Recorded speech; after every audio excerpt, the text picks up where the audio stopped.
কারীম আম্মা বাদ আলহামদুলিল্লাহ আল্লাহ তাআলার প্রশংসা রসুলের দরুদ আল্লাহুম্মা সাল্লি আলাইহি আল্লাহুম্মা বারিক আলাইহি। তওবা, আল্লাহ সুবহানাহু ওয়া তাআলা তওবাকারীকে পছন্দ করেন। আমাদেরকে তওবা করতে হবে। মুমিনের একটি বৈশিষ্ট্য গুণ হইতেছে মুমিন হয় তওবাকরী। এজন্য আমাদেরকে বেশি থেকে বেশি তওবা করতে হবে। আল্লাহ সুবহানাহু নিজেই বলছেন, হে ঈমানদারগণ তোমরা কি করো? তাওবা করো। ইয়া আইয়ুহাল্লাযিনা আমানু তুবু ইলাল্লাহি তাওবাতান নাসুহা। রাসূল সাল্লাল্লাহু আলাইহি সাল্লাম আল্লাহ সুবহানাহু ওয়া তাআলা তার আগের পরের জীবনের সমস্ত গুনাহগুলো আল্লাহ সুবহানাহু ওয়া তাআলা মাফ করে দিয়েছেন। সুবহানাল্লাহি ওয়া বিহামদিহি। এরপর রাসূল সাল্লাল্লাহু আলাইহি ওয়াসাল্লাম কি করতেন? দৈনিক ৭০ বারের অধিক তিনি আল্লাহর কাছে তওবা করতেন, ক্ষমা প্রার্থনা করতেন। তিনি যদি নিষ্পাপ, আল্লাহ সুবহানাহু ওয়া তাআলা তার আগের পরের সমস্ত গুনাহ মাফ করা সত্ত্বেও তিনি আল্লাহর কাছে তওবা করতেন, তাহলে আমাদের কি তওবা করতে হবে না? আমরা তো গুনাহগার। এমন কেউ কি বলতে পারবে যে আমি গুনাহ করি নাই, আমি ভুল করি নাই, আমি পাপ করি নাই, আমি অপরাধ করি নাই? আমরা সবাই গুনাহ করেছি, সবাই পাপ করেছি, সবাই ভুল করেছি। তা আল্লাহর কাছে কি করতে হবে? আমাদের বেশি থেকে বেশি তওবা করতে হবে। আর তবে এখন আমরা কিভাবে করব, কখন করব? আল্লাহ সুবহানাহু ওয়া তাআলা সূরা নিসা ৪ নম্বর সূরা ১৭ নম্বর আয়াতের মধ্যে রব্বুল আলামিন বলেন, ইন্নামাত তাওবাতু আলাল্লাহি লিল্লাযিনা ইয়া'মালুনা সূআ বিজাহালাতিন সুম্মা ইয়াতুবুনা মিন করিবিন ফাউলাইকা ইয়াতুবুল্লাহু আলাইহিম ওয়া কানাল্লাহু আলিমান হাকীমা। আল্লাহ সুবহানাহু ওয়া তাআলা বলেন, নিশ্চয়ই যারা ভুলক্রমে কি করে, মন্দ কাজ করে, নিজেদের উপর জুলুম করে, পাপাচার করে, অতঃপর সত্তরও তওবা করে, মানে সাথে সাথেই তওবা করে। গুনার কাজ হয়েছে, ভুল করেছে, পাপ কাজ করেছে, সে কি করবে? সাথে সাথে তওবা করবে। আল্লাহ সুবহানাহু ওয়া তাআলা যারা সাথে সাথে তওবা করে, আল্লাহ বলতেছেন উহারাই তাহাদের, অর্থাৎ আল্লাহ তাফসীর, আল্লাহ সুবহানাহু ওয়া তাআলা বলতেছেন কোরআন থেকে, কোরআনের তাফসীর, কাদের তওবা আল্লাহ কবুল করবে? যারা গুনার কাজ হওয়ার সাথে সাথে তওবা করে, আল্লাহ সুবহানাহু ওয়া তাআলা তাদের তওবাকে কবুল করবেন। সুবহানাল্লাহি ওয়া বিহামদিহি। তাহলে আমরা বুঝলাম যে কোনো অন্যায়, পাপ, গুনাহ, ভুল ত্রুটি হতে পারে। আমাদের জীবন তো গুনাহ নিয়ে, পাপ নিয়ে, ভুল ত্রুটি নিয়ে, ভুল তো হবেই। যে গুনার কাজ হওয়ার সঙ্গে সঙ্গে কি করতে হবে? তওবা করতে হবে। আমি নেশা করেছি, আমি জিনা করেছি, আমি হারাম কিছু খেয়েছি, আমি সালাত ছেড়ে দিয়েছি, কাজা করেছি, সঙ্গে সঙ্গে তওবা করে কি আসতে হবে? ফিরে আসতে হবে, এটা সাথে সাথেই। আর যদি আমরা তওবা না করি, যদি আমরা অশ্লীল হারাম বেহায়াপনার মধ্যে ডুবে থাকি, সালাত ছেড়ে দেই, যদি আমরা শিরক কুফরের মধ্যে থাকি, আর ভাবি যে একদিন মৃত্যুর সময় কি করব? তওবা করব। যখন জীবন শেষ হয়ে যাবে তখন আমরা কি করব? তওবা করব। বা মৃত্যু তো হয়তো এখন আমাদের যুবক বয়স, এখন আমাদের মৃত্যু আমাদের অনেক দেরি। যখন আমরা বৃদ্ধ হয়ে যাব, আমাদের চুল, আমাদের দাড়িগুলো যখন পেকে যাবে, সাদা হয়ে যাবে, মৃত্যুর সময়, সে সময় আমরা তওবা করে নেব। আর এই জীবনে এখন আনন্দ ফুর্তি রং তামাশা আমরা করে নেই। আল্লাহ সুবহানাহু ওয়া তাআলা যাদের চিন্তা ভাবনা এরকম যে মৃত্যুর সময় তওবা করে নেব, আর যুবক বয়সে যত আনন্দ ফুর্তি রং তামাশা, হারাম অশ্লীল বিনোদনের মধ্যে আমরা সময়টা কাটিয়ে দেই, আল্লাহ আযজা ওয়া জাল্লা তাদের ব্যাপারে বলতেছেন সূরা নিসা ৪ নম্বর 18 নম্বর আয়াতের মধ্যে আল্লাহ সুবহানাহু ওয়া তাআলা বলেন, ওয়ালাইসাতিত তাওবাতু লিল্লাযিনা ইয়া'মালুনাস সাইয়্যাত হাত্তা ইযা হাদারা আহাদুহুমুল মাউতু ক্বালা ইন্নী তুবতুল আনা ওয়ালাল্লাযিনা ইয়ামুতুনা ওয়া হুম কুফফার উলাইকা আ'তাদনা লাহুম আযাবান আলীমা। আল্লাহ সুবহানাহু ওয়া তাআলা বলেন, এমন লোকের তওবা নিষ্ফল হবে, এমন লোকের তওবা আল্লাহ সুবহানাহু ওয়া তাআলা গ্রহণ করবেন না, যাদের কি হয়? যারা গুনাহ করতেই থাকে, গুনাহ করতেই থাকে, গুনাহ করতেই থাকে, যখন মৃত্যু উপস্থিত হয়ে যায় তখন সে বলে যে আমি এখন তওবা করতেছি। অর্থাৎ যারা গুনার কাজ, যারা এটা চিন্তা ভাবনা করে যে মৃত্যুর সময় তওবা করব, এই জীবনে আনন্দ ফুর্তি যাহা ইচ্ছা করে নেই, মৃত্যুর সময় আমরা কি করব? তওবা করে নেব। যাদের এরকম চিন্তা ভাবনা, যুবক বয়স, মৃত্যু তো অনেক দেরি, ওই মৃত্যুর সময় তওবা করে নেব।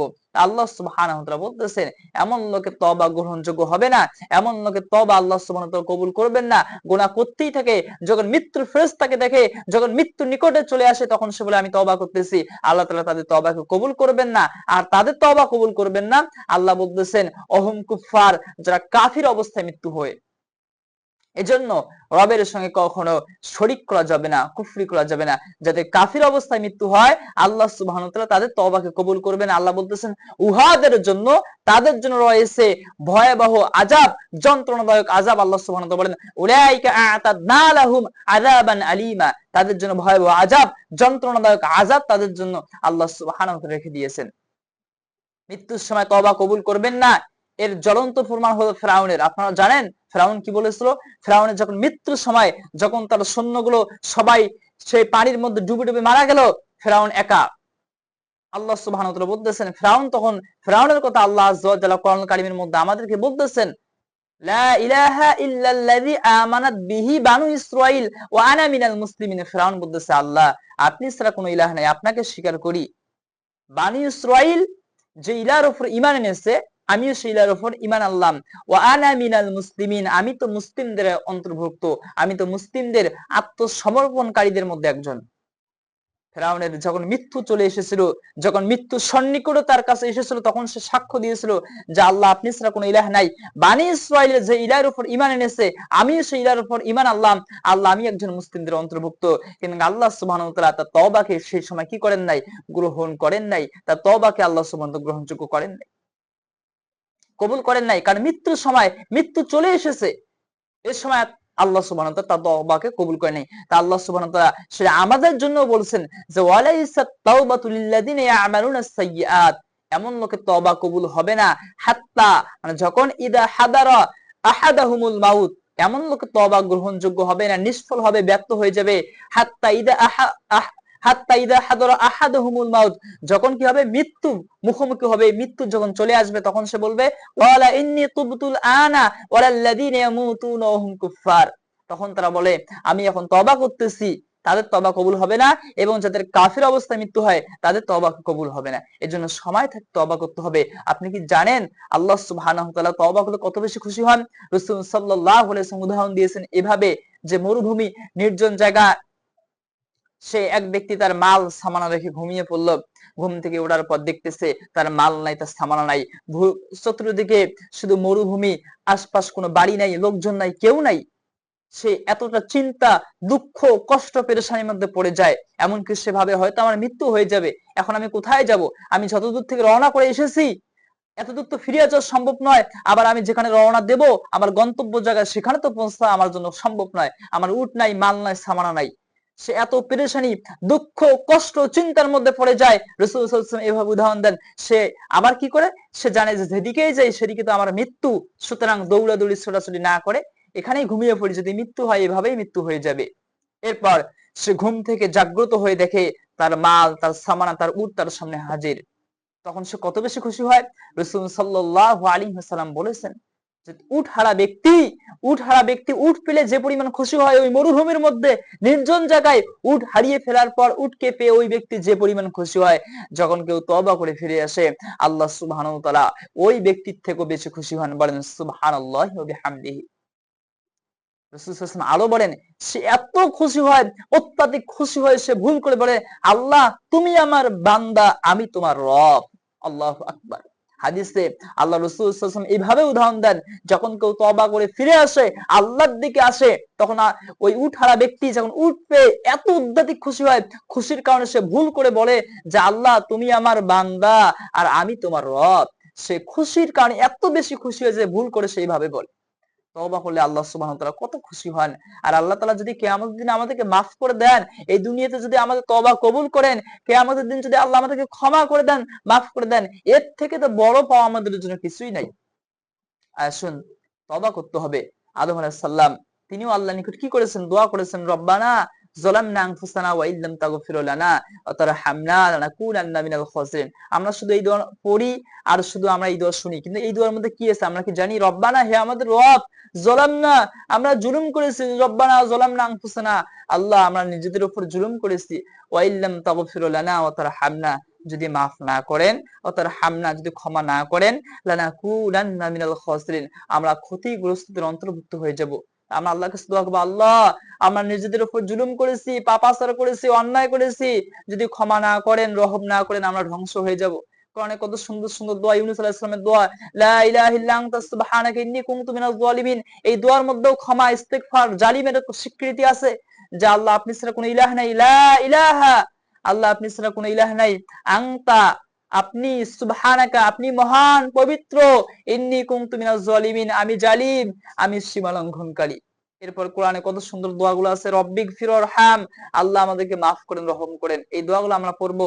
রব্বানা ইন্নানা আমান্না ফাগফির লানা যুনুবানা ওয়া কিনা আযাবান্নার, হে আমাদের রব, নিশ্চয় আমরা আপনার উপর ঈমান এনেছি, আপনাকে দেখি নাই, না দেখে আপনার উপর ঈমান এনেছি, ফেরেশতাদের উপর, কিতাবের উপর, রাসূলদের উপর, জান্নাত জাহান্নাম, মৃত্যুর পরের জীবন, কিয়ামতের দিন আমরা না দেখি নাই, না দেখে আমরা ঈমান এনেছি, আল্লাহ আমরা বিশ্বাস করেছি। রব্বানা ইন্নানা আমান্না ফাগফির লানা, আল্লাহ আমাদেরকে ক্ষমা করো, ফাগফির লানা যুনুবানা ওয়া কিনা আযাবান্নার, আল্লাহ আমাদেরকে মাফ করো, ক্ষমা করো, আর জাহান্নামের আগুন থেকে বাঁচাও। এভাবে আমরা আল্লাহর কাছে কি করব? দোয়া করব। রব্বানা ফাগফির লানা যুনুবানা ওয়া কাফির আন্না সাইয়্যাতিনা ওয়া তাওফানা মাআল আবরার, আল্লাহ আমাদেরকে ক্ষমা করো আর নেককারদের সাথে আমাদেরকে কি দাও? মৃত্যু দাও। এরপরে আমরা পড়ব আস্তাগফিরুল্লাহ, বুঝে শুনে পড়ব, শুধু আস্তাগফিরুল্লাহ আস্তাগফিরুল্লাহ আস্তাগফিরুল্লাহ হাতের মধ্যে আর তাসবির মধ্যে এভাবে নয়। আস্তাগফিরুল্লাহ আমি আল্লাহর নিকট ক্ষমা প্রার্থনা করতেছি, আস্তাগফিরুল্লাহ ওয়া আতুবু ইলাইহি, আস্তাগফিরুল্লাহ আল্লাযী লা ইলাহা ইল্লা হুয়াল হাইয়ুল কাইয়্যুম ওয়া আতুবু ইলাইহি, আস্তাগফিরুল্লাহ আল্লাযী লা ইলাহা ইল্লা হুয়াল হাইয়ুল কাইয়্যুম ওয়া আতুবু ইলাইহি, আস্তাগফিরুল্লাহ আল্লাযী লা ইলাহা ইল্লা হুয়াল হাইয়ুল কাইয়্যুম ওয়া আতুবু ইলাইহি। এই ইস্তিগফার, এই দোয়া যে ব্যক্তি 3 বার পড়বে, আল্লাহ সুবহানাহু ওয়া তাআলা তাকে মাফ করে দিবেন, তাকে ক্ষমা করে দিবেন। সুবহানাল্লাহ। এখন আসুন আমরা কিভাবে তওবা করব। আমাদের দিয়ে যখন কোনো গুনার কাজ হয়ে যাবে, সেটা যে কোনো গুনাহ হোক, সেটা চোখের দৃষ্টি থেকে শুরু করে, অনলাইনে হারাম অশ্লীল দৃষ্টি থেকে শুরু করে, এরপর বেগনা মেয়ের সঙ্গে কথা বলা থেকে শুরু করে, জিনা, ব্যভিচার, নেশা, চুরি, জুয়া, আমরা যতই গুনার কাজ আমরা করে থাকি না কেন, তওবা করতে সাথে সাথে তওবা করতে হবে। আমরা কিভাবে করব? প্রথমত আমরা আল্লাহর কাছে অনুতপ্ত হব, আল্লাহর কাছে লজ্জিত হব, আল্লাহর কাছে ক্ষমা চাবো যে আল্লাহ আমি গুনাহগার, আমি পাপাচার, আমি নিকৃষ্ট বান্দা, আমার মতো গুনাহগার এই জমিনে আর কেউ নাই। আমরা নিজেদের গুনার কথাগুলো স্মরণ করে আল্লাহর কাছে বিনয়ী হয়ে আমরা আল্লাহর কাছে 2 চোখের পানি ছেড়ে দিয়ে আল্লাহর কাছে তওবা করবো যে আল্লাহ আমার মতো গুনাহগার, আমাদের মতো গুনাহগার এই জমিনের মধ্যে আর কেউ নাই। আল্লাহ, গুনার কাজ করেছি, ভুল করেছি, জুলুম করেছি, নিজের জীবনে যে গুনাহগুলো করেছি সেই গুনাহগুলোর কথা স্মরণ করা আর চোখের পানি ছেড়ে দিয়ে আল্লাহর কাছে কি চাও? ক্ষমা চাও যে আল্লাহ আমি অমুক গুনাহ করেছি। যেই গুনাহগুলো করেছেন আপনার জীবনে, আপনি গুনার কথাগুলো স্মরণ করেন। আপনার জীবনে আপনি কত গুনাহ কাজ করেছেন, এই গুনাহগুলোর কথা স্মরণ করেন, আল্লাহর কাছে বিনয়ী হন। আপনি জীবনে কত ভুল করেছেন, কত গুনাহ করেছেন, এরপরে কি আপনার চোখের পানি আসবে না? এরপরে কেন আপনার চোখ থেকে পানি আসবে না? আপনি কেন আল্লাহর কাছে বিনয়ী হবেন না? কেন মাথা নত করবেন না? কেন আল্লাহর কাছে চোখের পানি ছেড়ে তওবা করবেন না, ক্ষমা চাবেন না? নিজের জীবনের সমস্ত পাপগুলো, ছোট বড় সমস্ত ভুল ত্রুটিগুলো দুহাত তুলে অথবা সেজদায় পড়ে স্মরণ করুন আর চোখের পানি ফেলে আল্লাহর কাছে বলুন যে আল্লাহ ভুল করেছি, জুলুম করেছি, অন্যায় করেছি, আল্লাহ মাফ করে দাও। এরপরে যে গুনাহগুলো করেছি আল্লাহ ভবিষ্যতে আর জীবনে করব না। আল্লাহ ব্যভিচার করেছি আর জীবনে করব না। চুরি করেছি আর জীবনে চুরি করব না। আল্লাহ নেশা করেছি আর জীবনে করব না। আল্লাহ আড্ডা দিয়েছি, অনলাইনে হারাম চোখের জুনা হয়েছে, আল্লাহ আর জীবনে করব না। আল্লাহ আর জীবনে সালাত ছেড়ে দেব না, জীবনে সিয়াম ছেড়ে দেব না।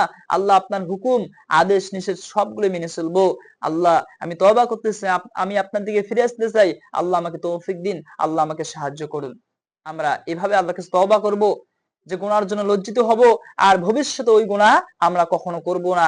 আল্লাহর কাছে এইভাবে আমরা তো তৌফিক চাবো, আল্লাহ সাহায্য চাবো। আর যদি বান্দার হক জড়িত থাকে তার হককে আমরা ফিরিয়ে দেব। যদি কারো গীবত করা হয়, পরনিন্দা করা হয়, কাউকে অপবাদ দেওয়া হয়, তাহলে আমরা কি চাবো? বিনয়ের সাথে গিয়ে তার কাছে মাপ চাবো, মাপ নেব। এবং যদি বান্দার হক নষ্ট করা হয়ে থাকে, সম্পদ, ধন সম্পদ, তাহলে যার হক নষ্ট করা হয়েছে তার হকগুলো আমরা ফিরিয়ে দেব। এমনটা নয় যে আমরা আল্লাহর হক, যেটা আমরা সালাত ছেড়ে দিয়েছি, সিয়াম আমরা রাখি নাই, এরপর আমরা যাকাত দেই নাই, সৎ কাজের আদেশ করি নাই, অসৎ কাজের নিষেধ করি নাই, যেগুলো আল্লাহর হক, আল্লাহ আমাদের জন্য ফরজ করে দিয়েছেন, এগুলো যদি আমরা আল্লাহর কাছে ক্ষমা চাই, আল্লাহ সুবহানাহু ওয়া তাআলা চাইলে আমাদেরকে মাফ করতে পারেন। কিন্তু অন্যর হক আমরা নষ্ট করেছি, কারো জমি ঠেলেছি, অথবা কাউকে থাপড় দিয়েছি, কারো গীবত করেছি, কারো পরনিন্দা করেছি, মানুষকে কষ্ট দিয়েছি, কারো প্রতি জুলুম করেছি, এখন যদি আল্লাহর কাছে তওবা করি, ক্ষমা চাই, তাহলে কিন্তু আল্লাহ শুধু আল্লাহর কাছে ক্ষমা চাইলে আল্লাহ ক্ষমা করবেন না, আল্লাহর কাছে ক্ষমা চেতেই হবে এবং যার হক গুলো নষ্ট করেছি তার কাছে ফেরত দিতে হবে। যাকে থাপড় দিয়েছি, যার উপর জুলুম করেছি, যার উপর অন্যায় অত্যাচার নির্যাতন করেছি, যার জমির আইলকে ঠেলে আমি দখল করে নিয়েছি, যার গীবত করেছি, যার পরনিন্দা করেছি, তার কাছে যেতে হবে, বিনয়ের সহিত তার কাছে বলতে হবে যে ভাই আমি তওবা করেছি, আমি ভুল করে আমি আপনার উপর আপনার গীবত করেছি, আমি কি করেছি আপনার পরনিন্দা করেছি, জমি আমি বেশি নিয়েছি, তা আমাকে মাফ করে দেন। আর যে হক গুলো বান্দার নষ্ট করা হয়েছে তার হক গুলো ফেরত দিতে হবে। যদি জমি অন্যের বেশি নিয়ে থাকি তাহলে অন্যের জমিটা আমাদের কি দিতে হবে, তাকে ফেরত দিতে হবে। অন্য যদি আমরা টাকা নিয়ে থাকি টাকা কি দিতে হবে, ফেরত দিতে হবে। বান্দার যত হক তাকে সম্পূর্ণ দিতে হবে এবং তার কাছে গিয়ে মাপ চাইতে হবে। তা আল্লাহ সুবহানাহু ওয়া তাআলা আপনি আমাদেরকে তওবাকারীন হিসেবে কবুল করেন। মুমিনের একটি বৈশিষ্ট্য হলো আল্লাহ সুবহানাহু ওয়া তাআলা বলছেন আত-তাইবুন, তারা হবে তওবাকারী। আল্লাহ সুবহানাহু ওয়া তাআলা আপনি আমাদেরকে তওবা করার তৌফিক দান করেন।